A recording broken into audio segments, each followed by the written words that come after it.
Mashed potato pizza. I know it sounds weird, but it's so good. So this is just topped with a garlicky olive oil. It's so good for, like, I hear there's a big game coming up for game day. Just a fun, unique pizza to have for dinner, whatever you want to do. It's a way to use up all those leftover mashed potatoes that you have. So let's start right off the bat. When you look at this recipe online, what I want you to do is I'm going to have a link to my fast and easy pizza crust. You've seen me make it on the show. You've seen me demo it a couple of times. So we rolled out some of my fast and easy pizza crust. I threw a little olive oil, our stock market olive oil, on a pan.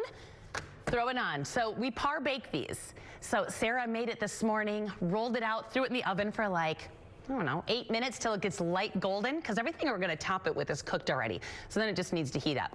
So let's come up with a sauce for this. I've got a little of that stock market olive oil getting nice and hot on the stove here, because we're going to slice up some garlic. It's going to have big slices of garlic on top of the pizza. It is so delicious. I used to make this pizza when I was catering. I used to cater, gosh, what was it? The Masters. I'd go to this big house in the Hollywood Hills in Los Angeles, and they would have this huge, golf, Masters, sports ball, something with golf. And I would go to the Masters, they'd hold this big party, and they wanted really hearty appetizers. So this is one I came up with, and they loved it. So it's been in my repertoire ever since. I'm sure we've done it at Gather before. It's just yummy, but it's a great way to use up mashed potatoes. Bob's here from Minzo's Kitchen. He has two really fun ideas to use up. One is to use up your leftover stuffing, so I'm sure a lot of you have that sitting in the fridge. It's gonna be good. So 5 or 6 cloves. I normally do around 6, but these cloves were huge, so I did 5. And now let's make our sauce. I'm gonna go ahead and add in these garlic slices. Now, I always tell you when you can use garlic and when you can't. This isn't one where you use garlic. This, we want the big slices of fresh garlic. Get those in there. And to this, and I'm gonna lower the heat, we're gonna add a little pinch of pepper flakes to add a little warmth. If your family likes spice, go a little big. I'm gonna go a little big. We got all adults here today. And then I'm also gonna add in a little bit of rosemary. This is dried up from our outside garden, so I'm just gonna chop up some of this. Sarah kept it so I could use it, because it did so well this summer, and now it's all dried, so I'm just pulling off some dried leaves from here. Give those a little chop.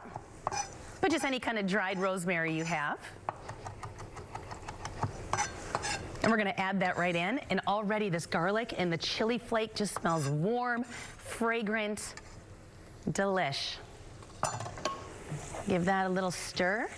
Now, unlike when I have you mince garlic and you only cook it for about 30 seconds, larger slices like this, you wanna cook a little bit longer. You wanna get a lot of that raw flavor out of there. So let this kind of sink down. Lower that heat nice and low. Let those chili flakes and rosemary infuse. I'm gonna add a little bit of salt as well. While that's doing its thing, let's go ahead. I have a little bit of a red onion here. Optional, but I do like a nice thin slice of red onion along the top of this. I don't need a lot, just a little. And if you don't have this, don't stress about it. You don't need it. Just adds a fun little flavor. Nice, super thin slices. Quick reminder, because we haven't done this in a while. Notice how I'm holding my knife. My finger and thumb are planted on the inside. You use those pincher fingers. And then notice my hand is clawed up here so I don't cut myself. Just staying out of the way. Just a little refresher course. We haven't done any knife skills stuff in a while. Oh, it smells so good. Still gonna let this cook just a little bit longer. I really want that garlic to infuse with that flavor, and that's what makes such a good sauce. Now, got a few things on the side here. Bacon. I've made this with bacon and prosciutto. Both fabulous. Whatever you got hanging around. Sometimes you got all that extra prosciutto if you made a big charcuterie platter or anything like that, so feel free to use that. I've got some of the Pelkins thick cut bacon. It's cooked already, ready to go. I'm just gonna kind of chop this up small to put over the top for a little salty bite. I'm being extra careful because I cut myself the other day chopping bacon. So now I've got a little PTSD. I was a little careful there. All right, this is smelling delicious. I can see that the garlic has softened up a little bit. I'm gonna kill the heat on that.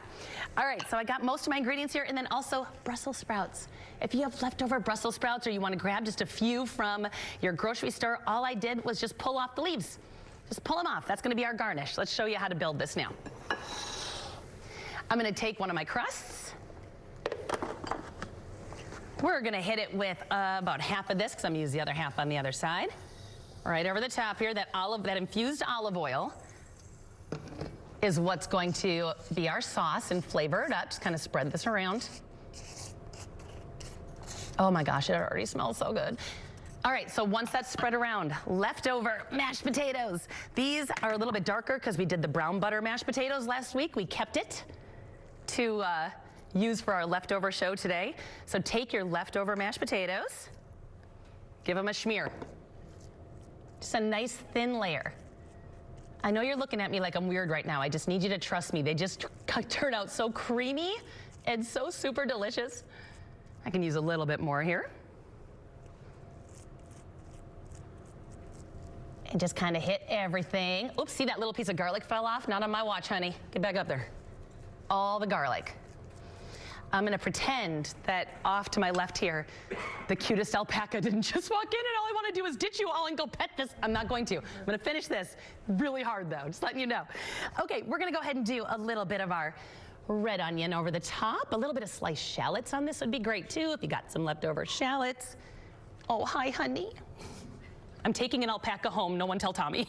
He'll find out tonight. It's none of his business. All right, a little bit of red onion. Let's go ahead and do our bacon. And then of course we had to stop at Pelkins. Or not Pelkins, excuse me, we already got the Pelkins bacon. We had to stop at Simon's Specialty Cheese, get some mozzarella and some white cheddar. Right over the top like this. Now that olive oil I put at the bottom of the pan is gonna help crisp it up. It's already a light golden brown because we par baked it, but it's gonna help get that bottom nice and crispy because that olive oil gets super hot. A little bit of white cheddar, a little bit of mozzarella, a little bit of pep over the top. Finally, Brussels sprouts. We're just gonna put them over the top and they're gonna crisp up on us. So they're gonna get nice and crispy, and you can even drizzle them with a little olive oil if you want to help crisp them up. I just kind of press them down. And we're gonna bake this at 425 until it's bubbly and golden and these have gotten crispy. You're gonna see it at the end of the show. I'm gonna pull them out. But that is absolutely delicious, comfort food. You're gonna love it and you'll find the recipe online after the show.